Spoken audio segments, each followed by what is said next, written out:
til sig yndig ud til når hun flæber. Og knus glas, champagneplatter, hippenaj bobler med dyre etiketter. Hendes mor har opdraget en hjerteknuser, men Karl ligesom kush, og hun skal bruge en pusher. Jeg har en finger på vinden, for vi knæpper kun på toppen, så vi fucker udsigten. Men hun vender konsekvent på mig som en gramofon, for det passer ikke det, de synger i radioen. Alle fyre har noget smart at se, men jeg vil aldrig give den op til dig.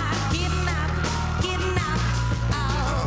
Min swag, den er helt min egen. Den er alt for meget for dig, så giv den op. Sugar, giv den op.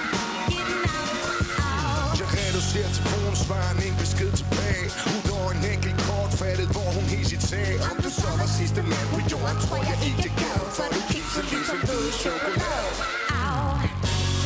Føler mig påknæppet og smidt ud, og mine venner spørger, hvorfor jeg nu ser så slidt ud. Konspirerer mon, han er begyndt at ryge dope. Alt jeg mindes af, hvad hun sagde, selvom jeg troede det var en joke. Man kan ikke stå på nogen, der kan bløde i 5 dage uden at dø. Men jeg var kloner til at forsøge, så nu er jeg dum nok til at stå alene. Alt imens hun griner af mig sammen med hendes fucking veninde. Alle fyre har noget smart at sige, men jeg vil aldrig give den op til dig. Give den op. Min swag, den er helt min egen. Den er alt for meget for dig, så giv den op. Sugar, giv den op.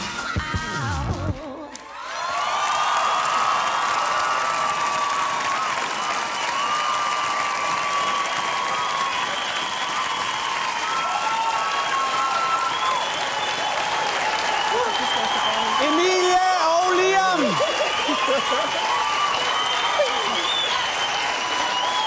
Nej. Tak. Emilie, hvad er det? 14 dage siden, der stod du her med Barbara Moleko, og nu står du her så med Liam. Jeg kan jo ikke lade være med at tænke, hvad bliver det næste? Jamen, Sander, Lene, Shine, er der noget? Ja, okay. Vi kunne lave band. Ja, sådan et stort band. Ja. Kelly Family tænkte jeg lige der, men det var måske lidt malplaceret. Nej, det er også lige meget. Liam, Hvad snakker du om, med? ikke noget. Bare tag mikrofonen. Den der? Ja. Hvordan gik det? Det gik godt. Er du glad? Ja, det er. Jeg synes, det var super fedt. Det er en fornøjelse at spille med Emil. Altså, hun kan sit kram. Ja. Og hvad er det så, der gør Emilie til vinderen af den her konkurrence? Eller hvad? Men jeg synes jo, Emilie, hun er så helstøbt, som man kan blive. Hun har en lyd, der er oppe i tiden, og lyder derfor som en del andre mennesker, men det er jo fordi, at mange mennesker har samme referenceramme og sådan nogle ting.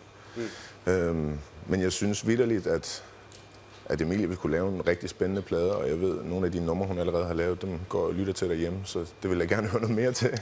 Så jeg håber, at folk vil stemme på Emilie, selvfølgelig. Tak for det. Har Liam og Emilie overbevist dig om, at Emilie bør vinde Voice, så send en sms med teksten EP til 1234. Emilie og Liam, tak for sangen.